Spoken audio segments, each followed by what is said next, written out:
Thanks very much. Okay, gang, let's go.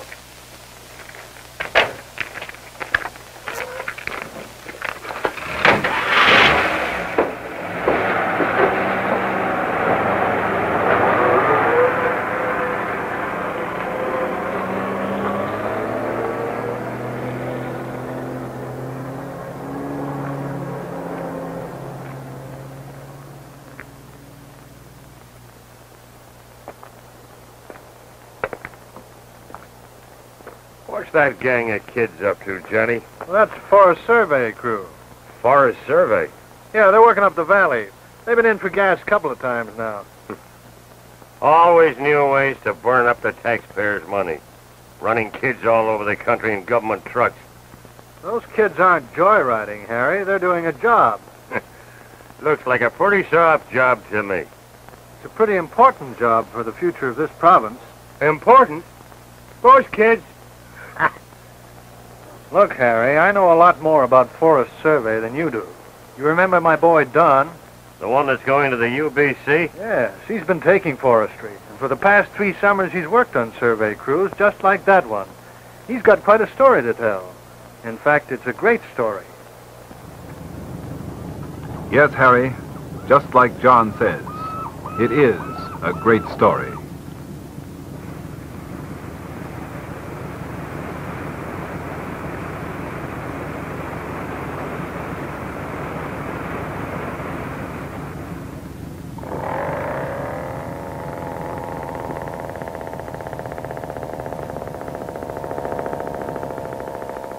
British Columbia is a forest land.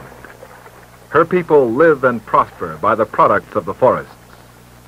Half of every dollar they earn originates in the green gold of her 136 million forested acres.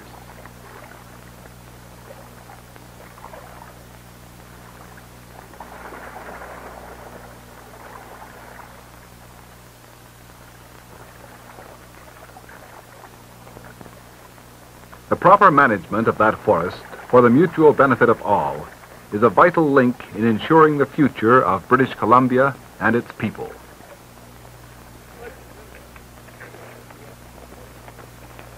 Since early in the century, the forest surveyor has been abroad in this land, seeking more and more information on this great public resource.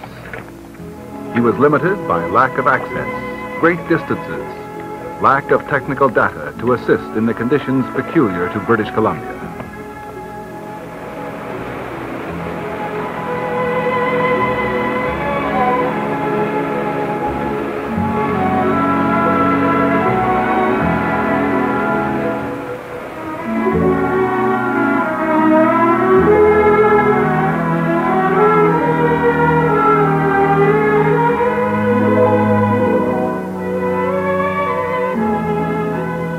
Yet he persisted, and over those early years managed to amass much vital information.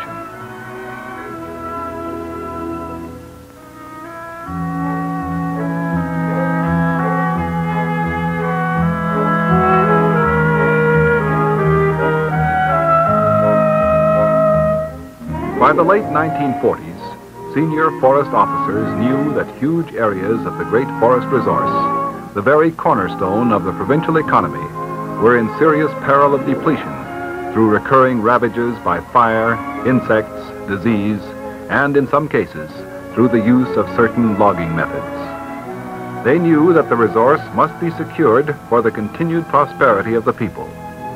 They knew that this could only be done through some system of controlled forest management.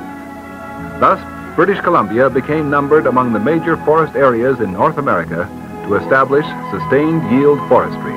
The old cut-and-get-out methods of logging were doomed. The harvesting of the forest crop would now proceed under proper conservative forest management, where the annual harvest would eventually be tailored to fit the annual net growth of new wood over the whole of the province.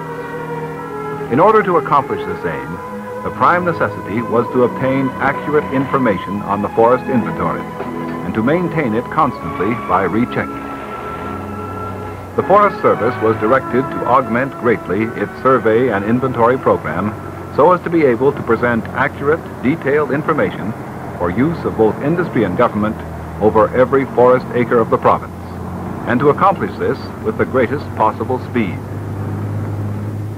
Fortunately, the service had within its professional ranks some of the nation's most capable foresters, possessing specialized experience in the various phases of the new program. The existing facilities of the Surveys and Inventory Division were greatly enlarged and redesigned to meet the challenge of the job.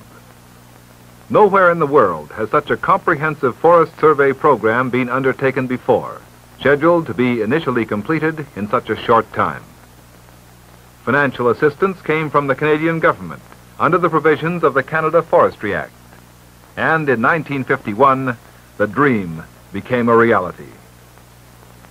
An administrative headquarters composed of 8 principal sections was set up in Victoria, with the responsibility of directing the overall field program throughout the province, collecting and correlating of the data that flowed in from the field parties, and relating this data to the specific objectives of the program, the production of a forest inventory for British Columbia.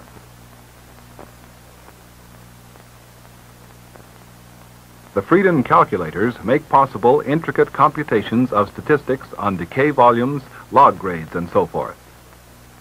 Records of various quantitative and qualitative tree characteristics are punched into a code card system for storage in a minimum space.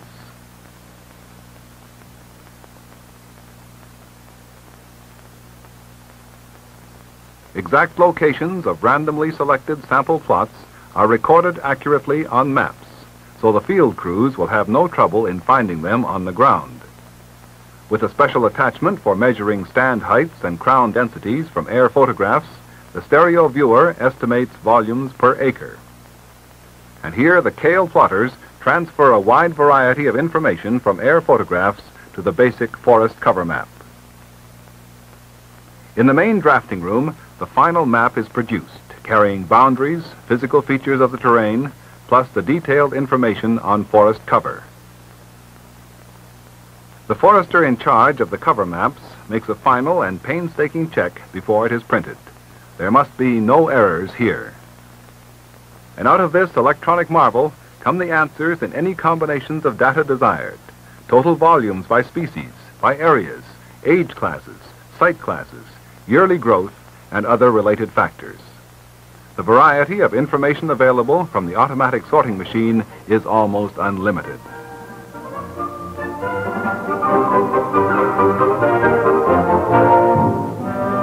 For the vast fieldwork program, men were needed. 200 to 300 young men recruited from universities across Canada, as well as from many other parts of the world. Each year, they arrive at the survey field headquarters at Green Timbers Forestry Station near the city of New Westminster. They must be young, vigorous, and alert, and ready to spend 4 to 6 long months, sometimes hundreds of miles from any vestige of civilization. Some come from such distant points as Japan, from England, from the West Indies, from the Canadian prairies, and Central Europe. For many, it will be their first great experience in the woods, an experience that will be related to families, children, and particularly to grandchildren in the years to come. However, under the guidance and direction of experienced woodsmen, they soon develop woods know-how. At the bustling Green Timbers headquarters, party chiefs organize their crews, issue equipment, explain the fundamentals of the overall plan, the general conditions they must expect, and the specific projects for each crew.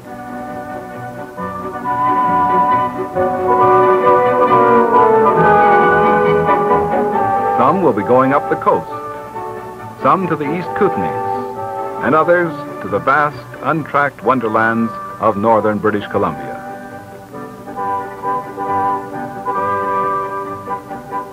Working closely with the Forest Survey and Inventory Program, in an example of outstanding interdepartmental cooperation, is the Air Division of the BC Land Service.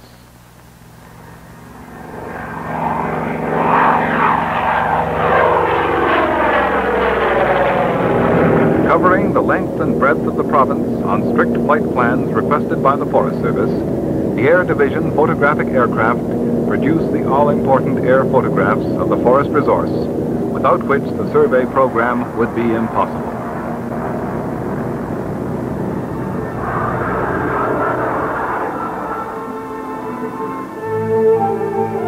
Here, officers of the survey and air divisions plan the next season's flying. From the photographs so produced, the forest classification crews can determine the type of forest, its approximate age, the area it covers, and many other factors vital to the production of the final resource estimates. Through the use of air photographs in the air or on the ground, and by traversing large forest areas, they record all information to do with the forest structure, whether it is mature, immature, or a two-story stand, the age class, height class, and the number of trees per acre. This information is continually flowing back to headquarters, where it is transferred onto base maps by the use of Kale plotters. In this way, the essential forest cover map is painstakingly built up, until in this state it contains all the information required. After the classification crews come the sampling crews. Their job is to establish samples of the area as a basis for estimating timber volumes and for future checking on growth and yield and depletion.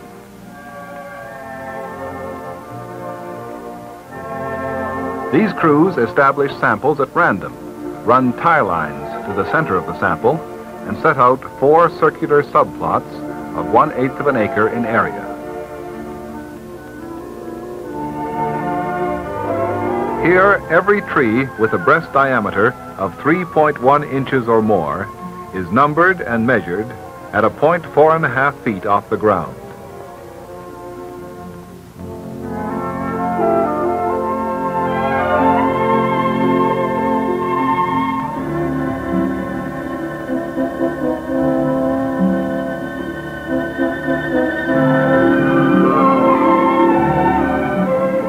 Great pains are taken to be as accurate as possible. Minute errors have a tendency to grow alarmingly as they are processed with other statistics back at headquarters. The ages of certain trees are measured by the use of the increment borer, which permits the expert to assess growth rates in various classes of forest.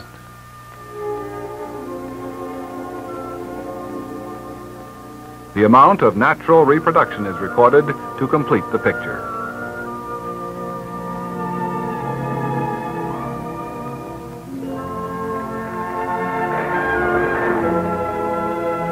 In order to ascertain the net volume of sound wood in forest stands, it is necessary to find the total wood content and to check the amount of wood lost through decay.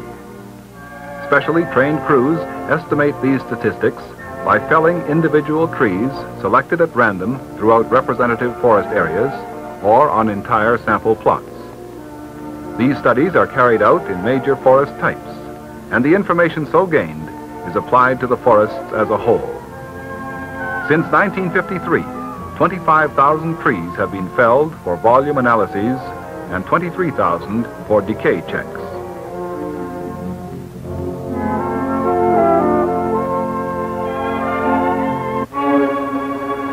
Communications are a vital part of the whole program.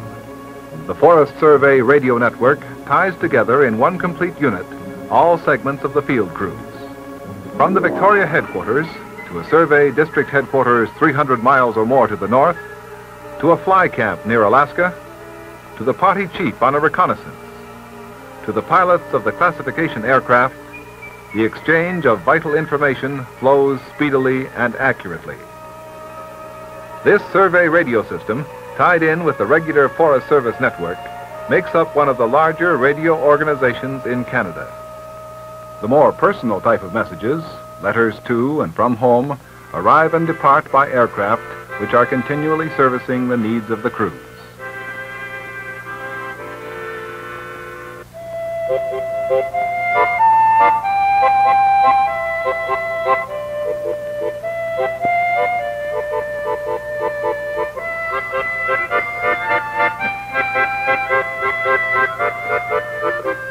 The base camps, such as this one, offer as much comfort and security as the forest surveyor can ever expect. However, the field party at work lives a truly nomadic existence, operating from fly camps where base camp luxuries are but of fond memory. On the other hand, it is an invigorating and healthy life. The food is good and plentiful, and delivery methods are often rather novel, such as delivery by airdrop.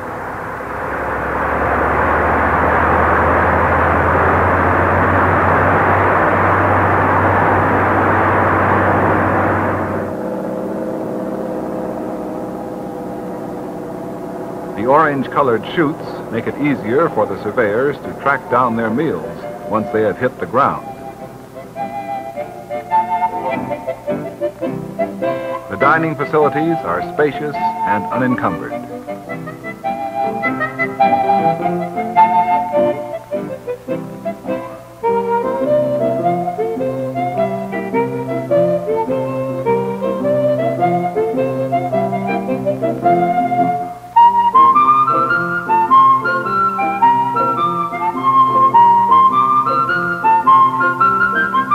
The cook for a University of British Columbia engineering undergrad could possibly be worse.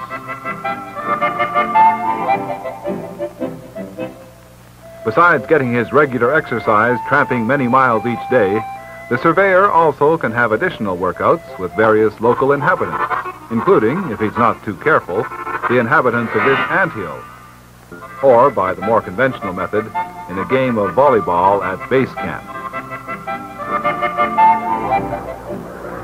Because of the specially challenging type of terrain encountered in BC, and because of the huge areas and distances, every practical method for speeding up the inventory without the loss of accuracy has been implemented. For example, here are the aerial forest mappers at work.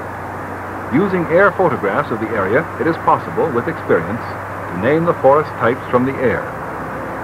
This system is particularly suited to areas of difficult access. Wherever possible, the air coding figures are rechecked on the ground.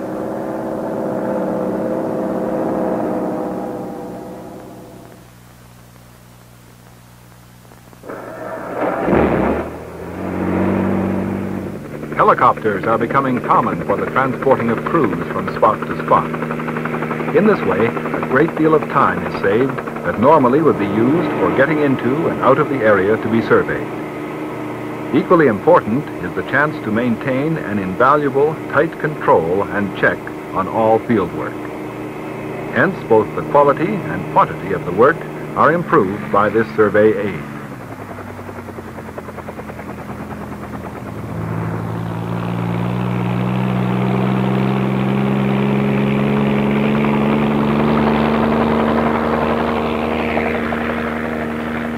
The versatility and dependability of the helicopter have made it one of the key tools in British Columbia's forest inventory program. It can move men or supplies quickly. It carries the classification crews while working from the air. It can operate in weather conditions impossible for fixed-wing aircraft, and it only needs a few square yards of space on which to land or from which to take off. All these features combined have made this machine the real darling of the modern forest surveyor.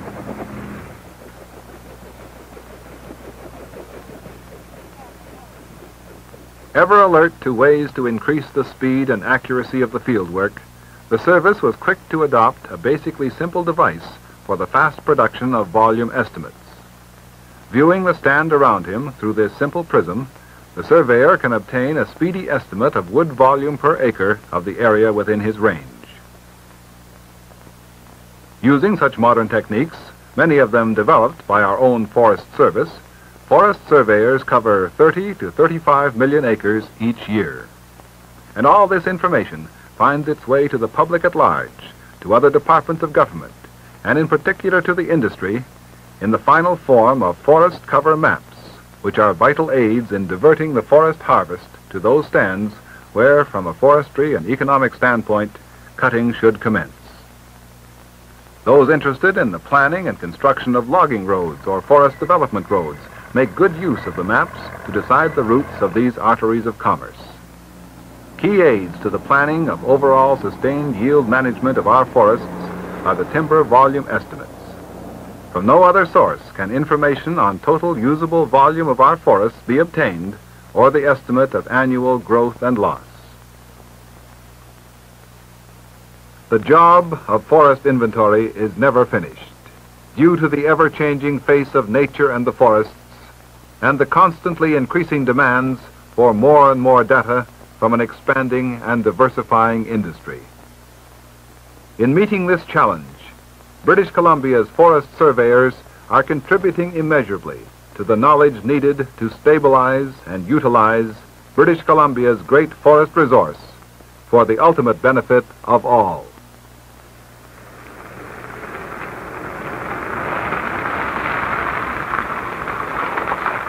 Hi there. Hi. You fellows with that Forest Survey crew that's been working up the valley all summer? Yes, we are.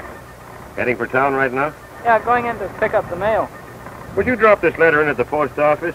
It'd save an old man a long walk. I'd be glad to. Thanks a lot. So long. So long. Nice bunch of boys. Seem to know what they're doing, too.